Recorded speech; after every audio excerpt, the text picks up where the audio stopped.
Hello and welcome to another video. In this video, we're going to be doing bitwise AND of a numbers range.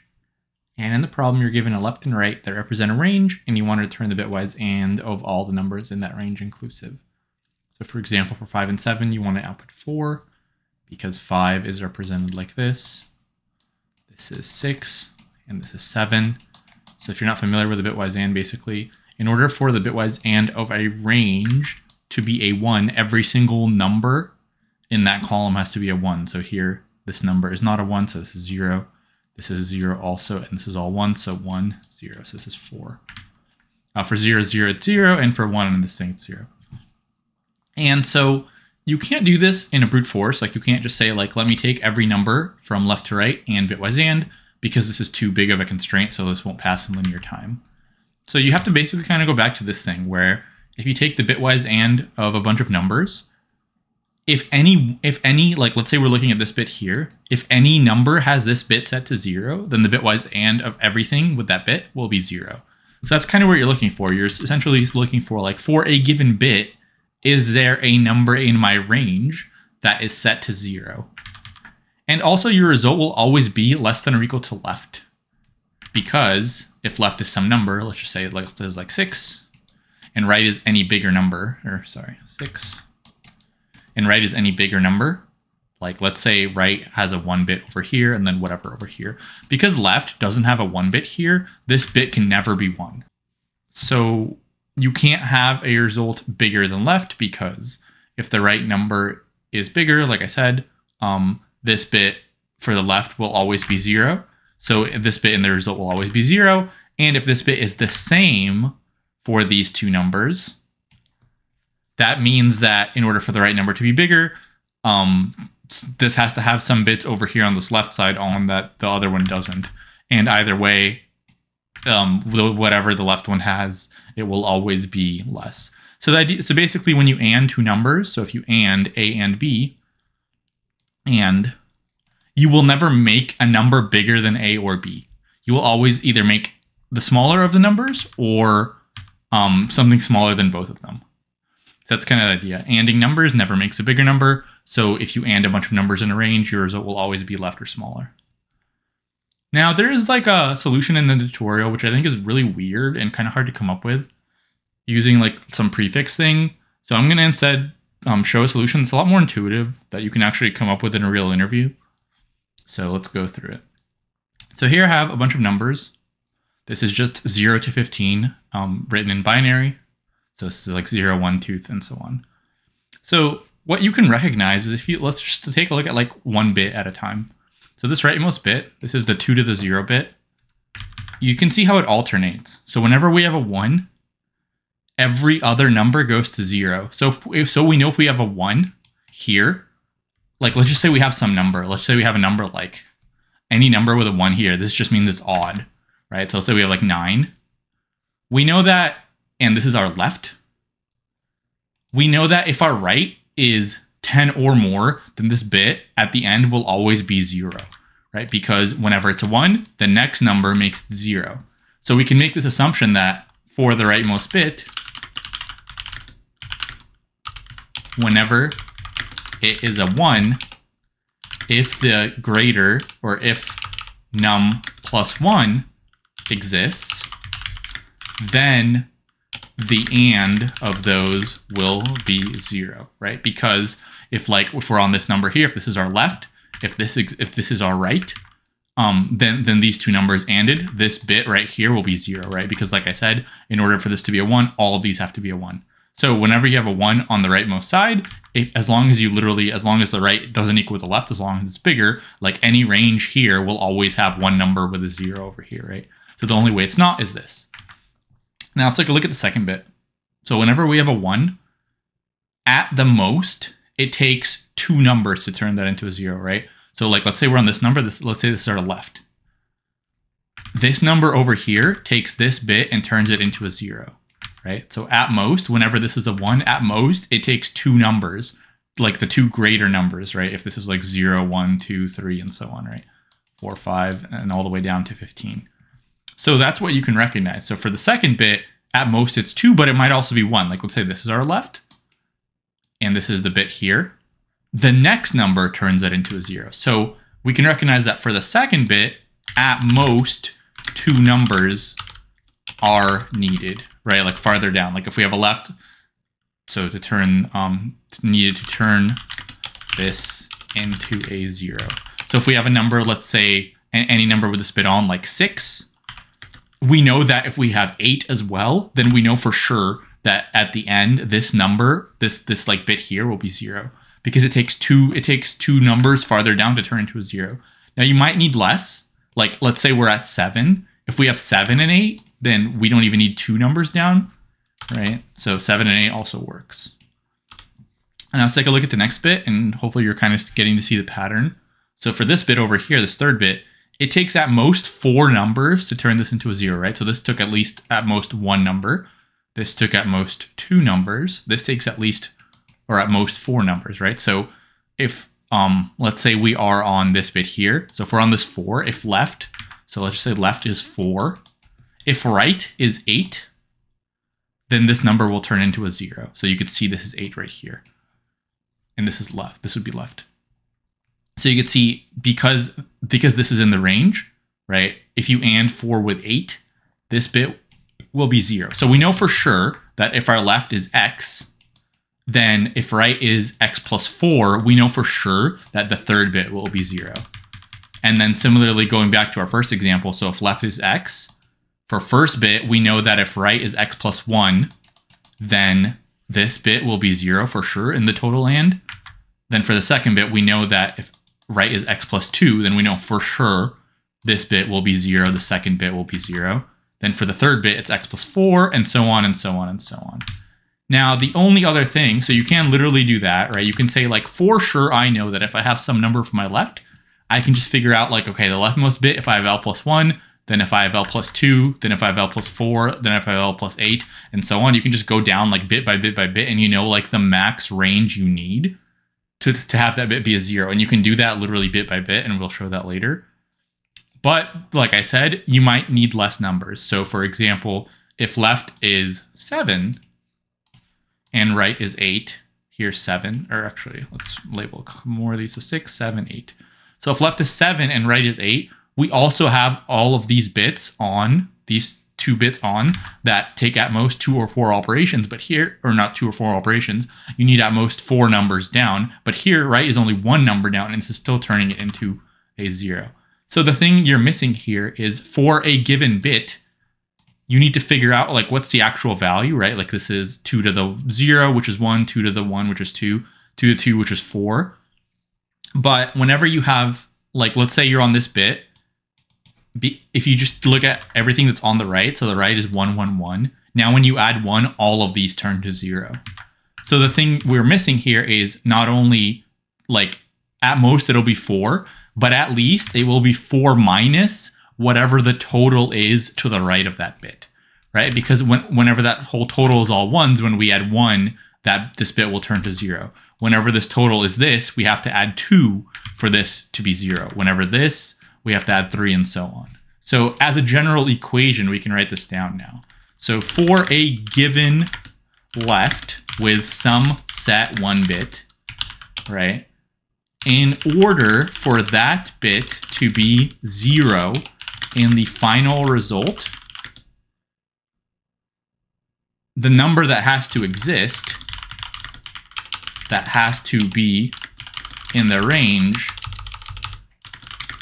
is left plus 2 to the whatever bit we're on, right? So 2 to the bit we're on minus sum of the all the bits before that. So sum of all the bits to the right of it. So sum of the bits to the right. So meaning now we can, like, basically predict anything we want. So let's kind of use this to show some examples of things. So let's say we are on a number like 5 and we're on this bit here. And we want to know, okay, we have a left of 5. So what number has to be in our range, right? What's the smallest number that has to be in our range for this bit to be 0? Well, let's take a look at our equation. So it's left, which is 5, plus 2 to the whatever bit we're on. So this is 2 to the 2, right? Because 2 to the 0, 2 to the 1, 2 to the 2. This is 2 to the 2, this is 4, minus the sum to the right of this bit. Because basically, whenever, as this grows, we need less numbers to turn this into a 0, right? Because once this is 1, 1 in this case, then when we add just 1, this turns into a 0. And if this was like a 1 over here and so on, we'll go into those. But essentially, yeah. So this is 5 plus 4 minus the sum to the right of this bit, which is just 1. So the number we need to have is 9 minus 1, which is 8. So if our left is 5 and we have 8, which right here, if our right is 8 or bigger, this bit will be 0 in the final result. And we can do this for a couple more examples. So let's use maybe like this bit here. So like what number do we need over here? Let's look at this leftmost bit here. So our number here is 9. So this is our left, plus this bit value. So this is 2 to the 1, 2, 3. So 8, minus the sum of everything to the right. Because like I said, once this sum, as it grows, you need less numbers to make this into a 0. So this sum here is just 1. So it's going to be 9 plus 8 minus 1. So 9 plus 7, which is 16. So when we get to this 16, that's when this bit turns into a 0. And you can kind of see how that's going to work out, right? Because you see all these numbers go down. So this is 10, 11, 12, 13, 14, 15. Now, finally, when you get to 16, it will be 1, and then this will be a 0. So the first number that you need to make this into a 0 is 16. So you can basically use this equation to go through all of the bits in your left number. And if your bits in your left number are zeros, then the bits in the result will also be 0. But if your bit is a 1, then you just calculate, okay, what's the smallest number in my range that I need for the 1 to be in my final result? And if I have that, then you can just turn that bit into a 0. Okay, so let's look at this example of this 5 and 7 to kind of show what this is going to be. So left is 5, right is 7.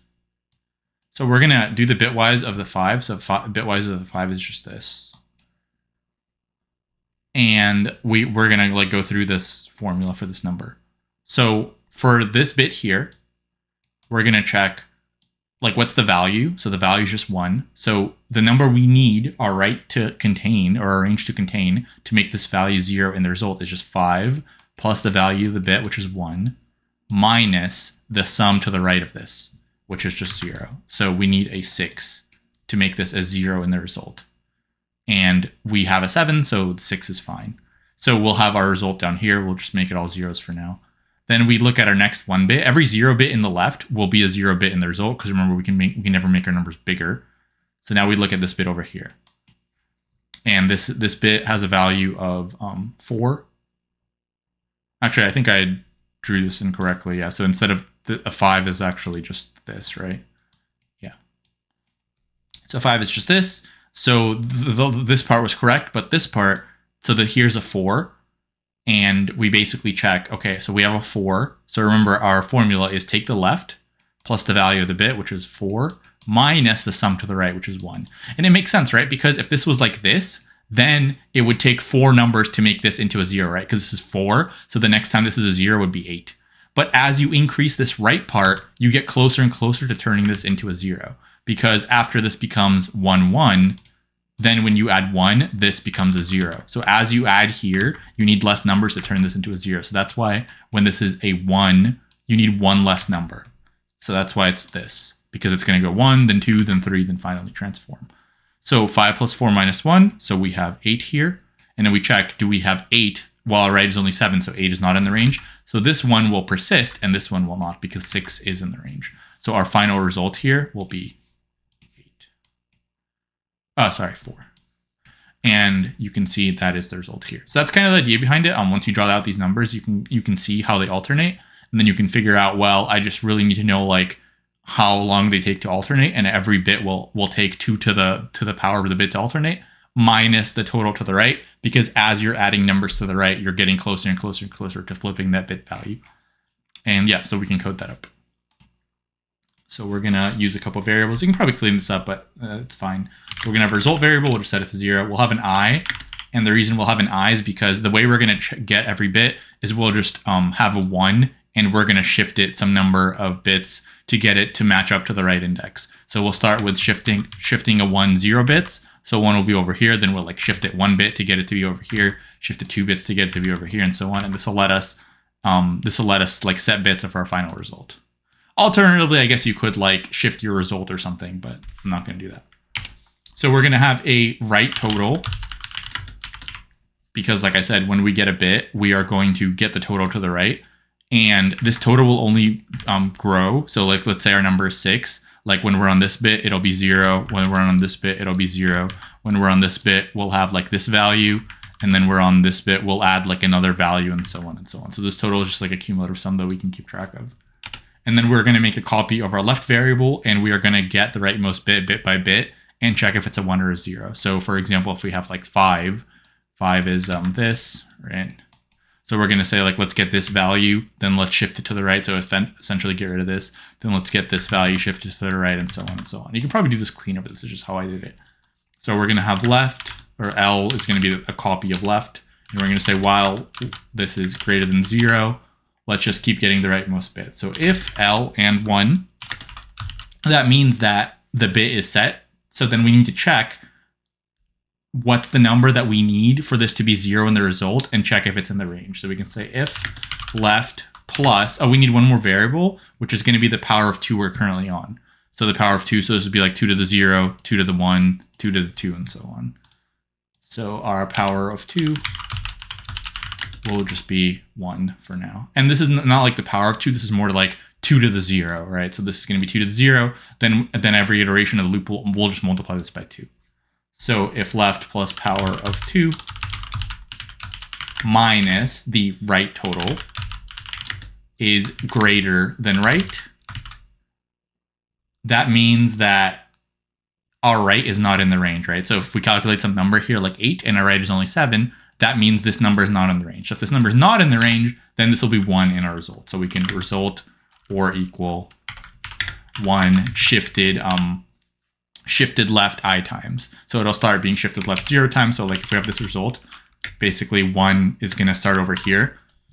And when we OR these together, we'll get this. And if we shift this one like 1 time, let's say, then the 1 will be over here.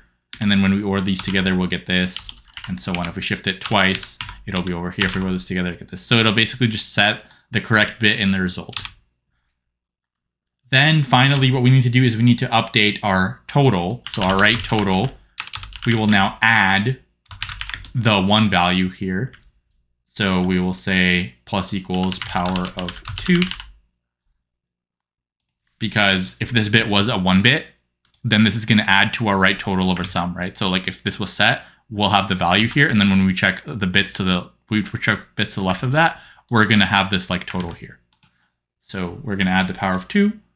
And then we are also going to multiply our power of 2 by 2, right? Because we'll have like 2 to the 0, 2 to the 1, and so on. So we can just multiply by 2. That way we don't have to keep getting powers of 2 over and over. Although it doesn't really matter because like the most it can be is like 2 to the 30th. So technically this doesn't really save much. Like you can just do 2 to the 30th. This is more good when you need to do 2 to like the million or something. This is more useful. So then we need to take our copy of left and shift it to the right because we just used that bit. We did everything we needed, and we need to increment our index for the bit that we're going to use to set in the result. And finally, return result. And yeah, I do think this is a lot more intuitive than the, let's see, it looks like, okay. I do think this is a lot more intuitive than the solution provided in the tutorial, because I think that one, they just have a huge leap where like, I don't think it's intuitive at all. And people are posting like, I wouldn't come up with this in an interview. But I think this kind of thing, noticing this pattern that like my 1 alternates every, 2 to the x, and then I can kind of get a pattern here. So if you're not seeing these patterns, just draw out a few numbers and see if you can spot them. And I think it's like pretty reasonable to come up with this one then in an interview.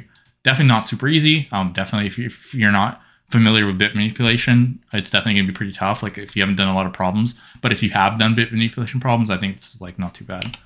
Yeah, so time is basically O1 and space is basically O1 because essentially we're just going through the bits of one number, right? We're only going through the bits of our left number, 1 by 1.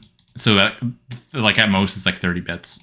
So that's why like this whole runtime stuff doesn't really matter because O1 solutions just come down to like how many variables do you use or some kind of stupid stuff. So it's not super important as long as you have a O1 solution.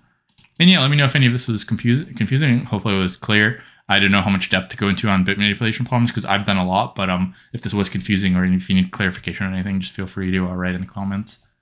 And yeah, thanks for watching, and I'll see you in the next one.